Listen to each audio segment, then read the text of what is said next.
फौज खून में है, तो वो आपको सिखाया जाता है और वो आपकी मसल मेमोरी बना दी जाती है कि अगर आपको नींद में भी उठा के अगर आप एयरक्राफ्ट से फेंक देंगे तो आपकी पोजीशन वही बनेगी। अभी 26 जनवरी को supreme commander of arm forces के सामने मुझे झंडारोहण करने का गौरव प्राप्त हुआ। सियाचिन ग्लेशियर में डिप्लॉय होने से पहले हम सभी को एक ट्रेनिंग करनी पड़ती है जो सियाचिन बैटल स्कूल में होती है। हमारा सिर्फ एक ही मोटो था कि वहाँ जितने भी ज्यादा पेशेंट्स हैं, जितने भी ज्यादा लोग वहाँ नीड में हैं, हम उनकी वहाँ मदद करें। महिलाएं हैं आज नभ, जल और थल में सक्रिय भूमिका निभा रही हैं सशस्त्र बल में। रानी लक्ष्मीबाई हैं जिनकी प्रेरणा इतिहास में वो विजेता बनकर उभरी हैं अपने हर प्रयास में। जिनमें साहस, धैर्य और अतुलनीय प्रबंधन है, उस नारी शक्ति का वंदन है, अभिनंदन है। नमस्कार, मैं शैलजा हर हफ्ते आपको रक्षा क्षेत्र के विभिन्न आयामों के बारे में बताने, कुछ अनसुनी और दिलचस्प कहानियों को सुनाने के साथ साथ इसमें जान फूंकने वाले जाबाजों के बारे में भी बताती हूँ। आप सुन रहे हैं directorate of public relations, ministry of defence का पॉडकास्ट रक्षा सूत्र और मैं हूँ इसकी सूत्रधार। आज बात आधी आबादी की होगी। वर्दीधारी उन महिलाओं से आपको मिलाऊंगी जो सीमा पर तैनात हैं, जिनमें देश के लिए मर मिटने का जज्बा है, जो एक तरफ दुनिया के सबसे चैलेंजिंग टेरेन सियाचिन में एक रक्षक की तरह तैनात है, तो दूसरी तरफ देश हो या दुनिया कहीं भी आई आपदाओं के लिए एक जीवन दाता का फर्ज निभाती हैं। 8 मार्च को देश ने अंतर्राष्ट्रीय महिला दिवस मनाया। महिलाओं की अग्रणी भूमिका, उनके साहस को सलाम किया। इसी कड़ी में आज आर्म फोर्सेस में शक्ति स्वरूपा महिलाओं की विजय गाथा को सुनाते हैं। सबसे पहले हमने बात की director general medical services, Indian Navy, surgeon vice admiral Arti Sarin ji से और उनसे जाना कि एक महिला होने के नाते परिवार और करियर को एक साथ मैनेज करना कितना कठिन है। The challenges would be what every woman faces probably in, wearing multiple hats in running a family, that, bringing up, having a child and facing the challenges of, spending your time between your career which you so love and the child you so love and your family that you so love. But again, I would say I was very fortunate to have a lot of help from my family and my husband. सशस्त्र सेना में 3.5 दशकों से भी ज्यादा अनुभव है आपका। किस तरह आप हाल के वर्षों में नारी शक्ति के उदय को देखती हैं?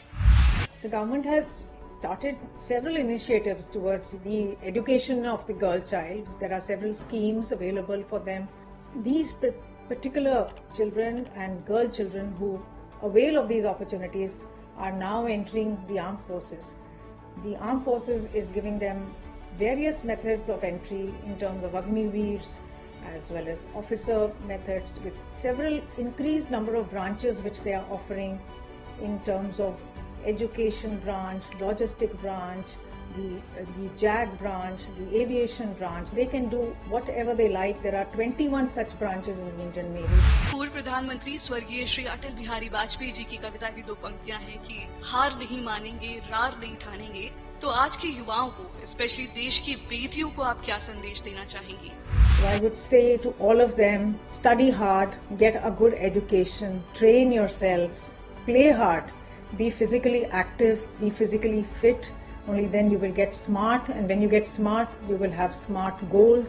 Look forward to a career and do everything in your life that you can do to become financially independent. And when you are financially independent, you will only be bringing a whole lot of diversity to the table. You will go into a leadership role and the country will welcome you and this entire talent pool of young, bright, successful women who will take our nation forward. Major Saumya Shukla हमारे साथ हैं। फौज में इस career में आपका सबसे memorable पल अगर मैं आपसे पूछूं तो आपके दिलो दिमाग में सबसे पहला पल कौन सा आता है? तो एक इंसिडेंट जो मैं नरेट करना चाहूंगी कि अभी 26 जनवरी को supreme commander of arm forces के सामने, जो कि खुद भी एक महिला हैं, मुझे झंडारोहण करने का गौरव प्राप्त हुआ। वो अनुभूति मैं शब्दों में बयान नहीं कर सकती हूँ। वो एक अलग ही गूज़बम्स मूवमेंट था मेरे लिए।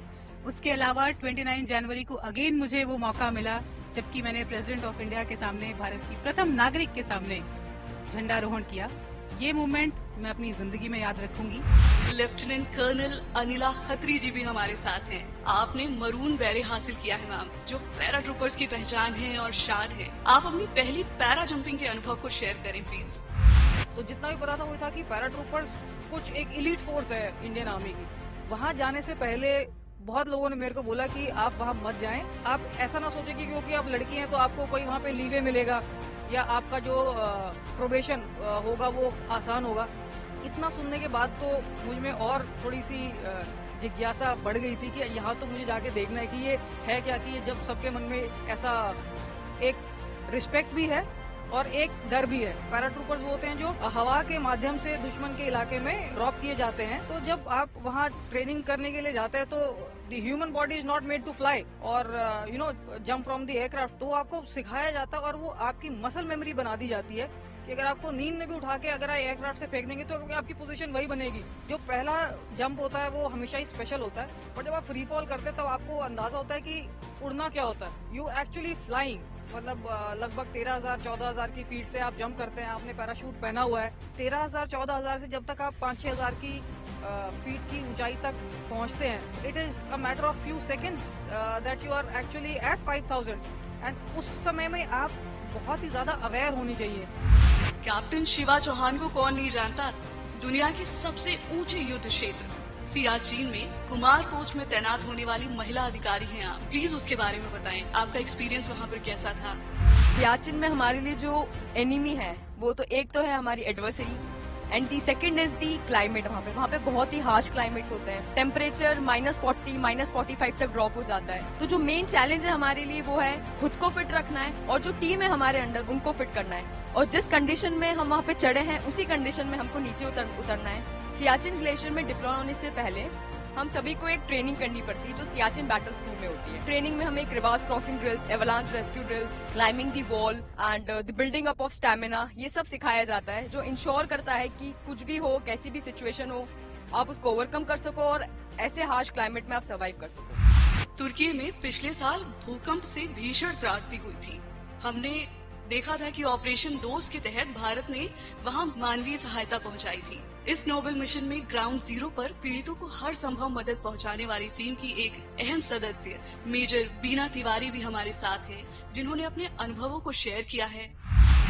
ऑपरेशन दोस्त के दौरान हमें बहुत ही शॉर्ट नोटिस में एक मैसेज मिला था कि हमें टर्की जाना है, जहां पे अर्थक्वेक आया था और वहां पे हमें एक HADR मिशन के तहत एक हॉस्पिटल एस्टेब्लिश करना था।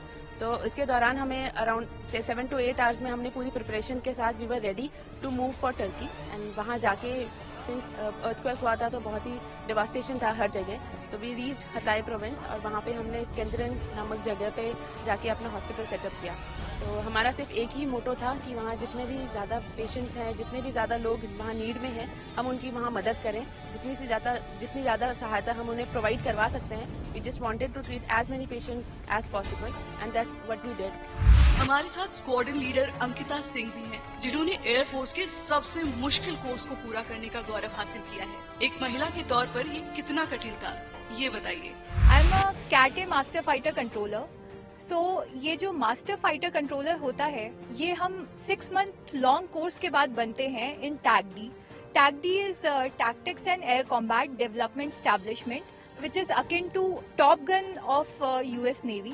ये कोर्स एक बहुत ही डिफिकल्ट कोर्स है। इसमें बहुत ही रिगरस ट्रेनिंग होती है। हमें इस कोर्स में प्रिपेयर किया जाता है फॉर कॉम्बैट या वॉर फाइटिंग के लिए। हमारे तो खून में ही फौज है, ये कहना है इंडियन कोस्ट गार्ड की डिप्टी कमांडेंट रुखसार जी का। The basic source of livelihood in our region is फौज। फौज खून में है, झुंझुनू में।